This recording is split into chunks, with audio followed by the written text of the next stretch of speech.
അപ്പോൾ അയാളുടെ ഒരു സുഹൃത്തിനെ കളഞ്ഞിട്ട് വരാൻ പറ്റില്ല, അത് പറ്റില്ല. അപ്പോൾ അങ്ങനെ പറഞ്ഞ ഒരു അവസരത്തിലാണ് നമ്മൾ ഈ ഒരു ഡൈവോഴ്സും കാര്യങ്ങളൊക്കെ നടന്നത്. മറ്റുള്ളവർ പറഞ്ഞു നടക്കുന്ന കഥകളെ കുറിച്ചൊന്നും എനിക്ക് ഒന്നും പറയാനില്ല, ഞാൻ അതിനെക്കുറിച്ച് പറയുന്നുമില്ല.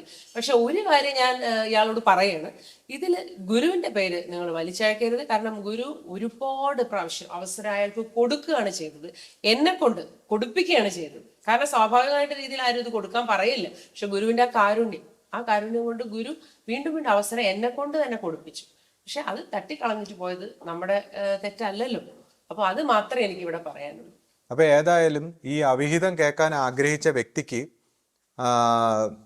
അവിഹിതത്തിനെ കുറിച്ച് കുറച്ച് കാര്യങ്ങളും, പിന്നെ അവനവന്റെ മനസ്സിൽ നടക്കുന്ന അവിഹിതം, അതിപ്പോ പുറത്ത് പ്രവൃത്തിയായിട്ട് വരണമെന്നൊന്നുമില്ല, ഓരോരുത്തരുടെയും മനസ്സിൽ നടക്കുന്ന അവിഹിതങ്ങളും വിഹിതങ്ങളും എല്ലാം മനസ്സിലാക്കി എല്ലാവർക്കും ഈ മനസ്സിന്റെ നന്മയും തിന്മയും എല്ലാം തിരിച്ചറിഞ്ഞ് മനസ്സിന്റെ പൂർണ്ണമായ ഒരു കാഴ്ച, അതായത് മനസ്സിനെ സമ്പൂർണമായിട്ട് കാണണം, അസത്യത്തിന്റെ പൂർണ്ണ രൂപം കാണണം. ആ മനസ്സിന്റെ എല്ലാ തിന്മകളെയും നമ്മൾ കണ്ട് നമ്മുടെ മനസ്സിൽ ഈ ലോകത്ത് നമ്മൾ കാണുന്ന എല്ലാ തിന്മയും എല്ലാ നന്മയും ഉള്ള ഈ മനസ്സിന്റെ ആ കള്ളത്തരം കണ്ട് സത്യമായ ആത്മീയതയിലേക്ക്, ബോധത്തിലേക്ക്, ആത്മബോധത്തിലേക്ക് പരിണമിച്ച് പോകാൻ നമുക്ക് കഴിയണം.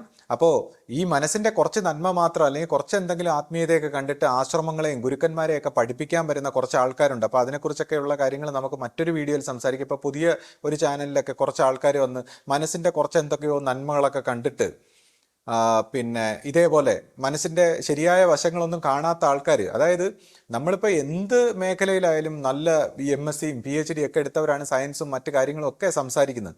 അപ്പോൾ ആധ്യാത്മിക രംഗത്ത് മാത്രം ഒന്നും പഠിക്കാത്തവന്മാർക്കെല്ലാം വന്നങ്ങ് സംസാരിക്കാമെന്നാണ് വിചാരിച്ചേക്കുന്നത്.